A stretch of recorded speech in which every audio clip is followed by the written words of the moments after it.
Mister chairman, میں اپنے colleagues کی باتوں سے اتفاق کرتا ہوں اور یہ جو الیکشن 8 فروری کو ہوا ہے اس میں بدترین قسم کی دھاندلی ہوئی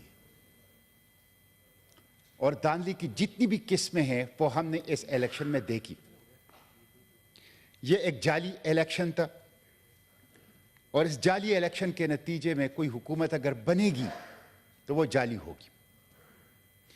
اس لیے میں یہ مطالبہ کرتا ہوں کہ الیکشن کمیشن آف پاکستان اپنی دستوری ذمہ داری پوری نہ کرنے پر معافی مانگے، چیف الیکشن کمشنر مستعفی ہو، اس کے خلاف کانسٹیٹیوشن کے آرٹیکل 6 کے تحت کارروائی کی جائے اور قوم کے 50 ارب روپے جو اس الیکشن کے اوپر خرچ ہو گئے ہیں وہ ان چند لوگوں سے واپس کیے جائے جنہوں نے اس الیکشن کے اندر دھاندلی کی۔ 4 طبقات مجرم ہیں کہ جنہوں نے عوام کے حق کی حکمرانی پر ڈاکہ ڈالا ہے۔ اس میں الیکشن کمیشن، نگران حکومت، عدلیہ اور اسٹیبلشمنٹ، اور ان چاروں نے مل کر عوام کے حق کی حکمرانی پر ڈاکہ ڈالا ہے اور اس الیکشن کو دھاندلی زدہ کیا ہے۔ مسٹر چیئرمین، میں یہ کیوں کہتا ہوں الیکشن کمیشن کے حوالے سے؟ میں آپ کو کانسٹیٹیوشن کے آرٹیکل 6 پڑھ کے سناتا ہوں، آرٹیکل 218 پڑھ کے سناتا ہوں، جس میں الیکشن کمیشن کی ذمہ داری ہے کہ وہ کیا کرے گا۔ It shall be the duty of the election commission to organize and conduct the election and to make such arrangements as are necessary to ensure that the election is conducted honestly, justly, fairly, and in accordance with law, and that corrupt practices are guarded against. 5 چیزیں election commission کو کرنی ہے۔ ایماندارانہ ہو election, منصفانہ ہو، شفاف ہو، قانون کے مطابق ہو اور بدعنوانی کا تدارک ہو۔ یہ 5 چیزیں 8 فروری کے الیکشن میں نہیں ہیں۔ نہ وہ الیکشن ایماندارانہ تھے، نہ منصفانہ تھے، نہ شفاف تھے، نہ قانون کے مطابق تھے۔ قانون کے مطابق تو نگران حکومت کی مدت 90 دن سے زیادہ ہو ہی نہیں سکتی، اور نہ ہی جو بدعنوانی سے پاک تھے۔ اس لیے الیکشن کمیشن غداری کا مرتکب ہوا ہے اور میں اس کی معافی مانگنے کا، مستعفی ہونے کا، آرٹیکل 6 کی کارروائی کا اور 50 ارب روپے اس غریب قوم کے ٹیکسوں کا واپس لینے کا ان سے مطالبہ کرتا ہوں۔ مسٹر چیئرمین، یہ ایک صوبائی اسمبلی کے حلقے کے اوپر 2.5 کروڑ کا خرچ آتا ہے اور 50 ارب روپے الیکشن کمیشن نے اس حالت میں کہ 200% اضافہ گیس کے بلوں میں، 70% اس کے بعد اضافہ پیٹرولیم مصنوعات کی قیمتوں میں، بجلی کی قیمتوں میں، کچن آئٹمز کی قیمتوں میں مسلسل اضافہ ہو رہا ہے اور قوم کا پیسہ الیکشن کمیشن کو دیا جا رہا ہے۔ مسٹر چیئرمین، یہ عجیب غریب حکومت تھی جس میں حکومت پہلے بنی، وزیر اعظم کا تعین پہلے ہوا اور جس میں اعلان کیا گیا کہ ہماری بات ہو گئی ہے، اور پھر اسی کے لیے الیکشن کا انعقاد کیا گیا۔ میں تو سمجھتا ہوں کہ صرف دھاندلی نہیں ہے بلکہ بیلٹ پیپر کا اور بیلٹ باکس کا اور عوام کی حق کی حکمرانی کا ایک ریپ ہوا ہے کہ جو ہم نے دیکھا ہے۔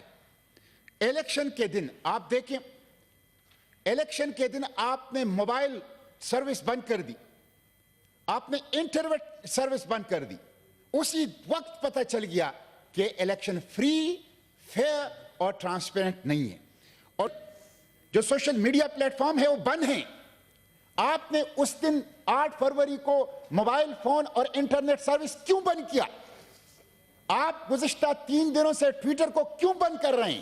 اس لیے کہ دال میں کچھ کالا نہیں، ساری کی ساری دال کھالی ہے، دھاندلی ہوئی ہے، آپ فیس نہیں کر رہے ہیں، آپ خوفزدہ ہیں۔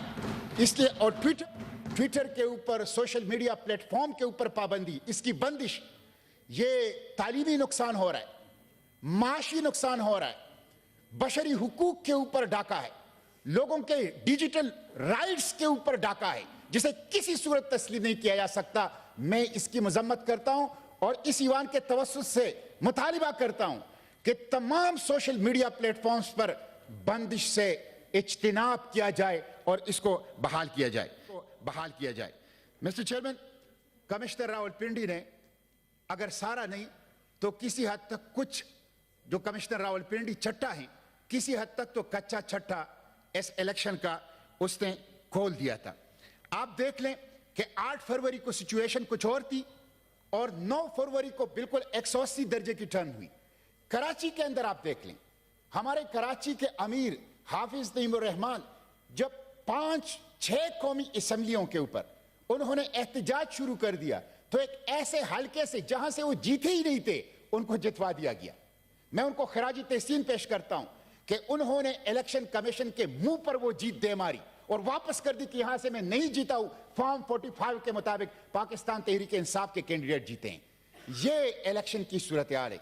इसलिए मिस्टर चेयरमैन, मुझे तो बड़ा दुख हुआ इसके ऊपर कि बलूचिस्तान से बाप और बेटा ड्रग माफिया और अफगानी और खैबर पुख्तनख्वा पेशावर से अफगानी, वो इस इलेक्शन के अंदर जो अफगान नेशनल हैं, पाकिस्तानी नहीं है, वो भी पाकिस्तान की पार्लियामेंट में आए हैं। तो बिल्कुल दुरुस्त कहा मेरे कोलीग ने कि जो ड्रग माफिया के लोग हैं और जो पाकिस्तानी नेशनल ही नहीं है, उनको भी इलेक्शन कमीशन ने इस इलेक्शन के अंदर पास करवा दिया। इसीलिए बलूचिस्तान से, खैबर पुख्तनख्वा से, इंटीरियर सिंध से आवाजें उठ रही है कि ये इलेक्शन बिक गया था, पहले से सौदे हो गए थे, लोगों ने रकूमत वसूल कर ली थी और उसके मुताबिक रिजल्ट का ऐलान कर दिया गया। यह बहुत बड़ा सवाल है जिसकी तहकीकात जो हैं वो होनी चाहिए। धांधली करने वाले मिस्टर चेयरमैन, ये कौमी मुजरिम हैं, ये दस्तूर के गद्दार हैं, ये कौम के गद्दार हैं। उनकी वजह से नफरतें बढ़ रही है, उनकी वजह से माशरे में तकसीम बढ़ रहा है, उनकी वजह से इंतशार बढ़ रहा है। धांधली करने वाले पाकिस्तान की सालिमियत से, जोग्राफी से, कौमी यकजहती से खेल रहे हैं, पाकिस्तान की मुस्तकबिल से खेल रहे हैं। मिस्टर चेयरमैन, इलेक्शन इसलिए किया जाता है कि बहरानों से निकला जाए और कौम को सियासी और माशी इस्तेहकाम दिया जाए। लेकिन यह एक ऐसा इलेक्शन है जिसने एक अजीम तर बहरान के अंदर कौम को धकेल दिया, सियासी बहरान के अंदर, माशी बहरान के अंदर। इसलिए मैं समझता हूं कि इस इलेक्शन के अंदर इन्वॉल्व, जो रैगिंग के अंदर इन्वॉल्व लोग हैं, वो कौमी मुजरिम हैं। आप देख लें, इंटरनेशनल इदारे कह रहे हैं कि पाकिस्तान में डेमोक्रेसी डिक्लाइन में है। आपकी जमहूरियत की तनज़्ज़ुली बैनुल-अक़वामी इदारे कह रहे हैं कि पाकिस्तान में जमहूरियत की तनज़्ज़ुली और डेमोक्रेसी की डिक्लाइन हो रही है। हाइब्रिड डेमोक्रेसी, अब तो सुपर हाइब्रिड डेमोक्रेसी है। बुलेट ने बैलेट को अगवा किया है, बुलेट ने बैलेट को अगवा किया है, गोली ने पर्ची को अगवा किया है। जब तक गोली पर्ची को अगवा करेगी, जब तक बुलेट बैलेट को अगवा करेगी, आवाम की हक हुक्मरानी बहाल नहीं हो सकती। पाकिस्तान दुरुस्त रास्ते के ऊपर नहीं चल सकता। मैं पूछना चाहता हूं कि आवाम को क्या पैगाम दे रहे हैं आप? बलूचिस्तान को, खैबर पुख्तनख्वा को, पंजाब और सिंध को, नौजवानों को, इस पाकिस्तान को आप क्या पैगाम दें कि चंद सरकारी अफसर, चंद सरकारी नौकर वो बंद दरवाजों के अंदर बैठ के 25 करोड़ आवाम का फैसला करेंगे? ये नामंजूर है। ये कौम, इस कौम ने बरतानवी इस्तेमार की गुलामी से आजादी इसलिए हासिल नहीं की थी कि ये चंद सरकारी नौकरों की गुलाम बन जाए और वो बंद दरवाजों के पीछे 25 करोड़ आवाम को गुलाम बना के उनकी किस्मत का फैसला करें। ये दौर गुजर चुका है, अब आजादी का दौर है। लोग जान चुके हैं कि हुक्मरानी हमारा हक है और हम अपने इस हक के लिए हर हद तक जाने की कोशिश करेंगे। इसलिए मिस्टर चेयरमैन, मैं एक दफा फिर हुकूमत से मुतालबा करता हूं, मैं इस ईवान के तवस्सुत से, आपकी तवस्सुत से मुतालबा करता हूं कि इलेक्शन कमीशन माफी मांगे, चीफ इलेक्शन कमिश्नर मुस्तफी हो, उनके खिलाफ आर्टिकल 6 की कार्रवाई की जाए। कौम का जो 50 अरब रुपए इस इलेक्शन के ऊपर खर्च हुआ है वो उन लोगों से वापस वसूल की जाए जिन लोगों ने इस इलेक्शन को रेक किया है, और एक बाइख्तियार जुडिशल कमीशन कायम कर दिया जाए जो चारों सूबों में, पूरे पाकिस्तान में फॉर्म 45 के मुताबिक और पूरी इंक्वायरी करें, इदारों की इंक्वायरी करें, इलेक्शन कमीशन की इंक्वायरी करें, आवाम की शिकायत सुनें और एक बाइख्तियार सुप्रीम कोर्ट की सतह पे जुडिशल कमीशन को कायम किया जाए। Thank you, शुक्रिया। जी।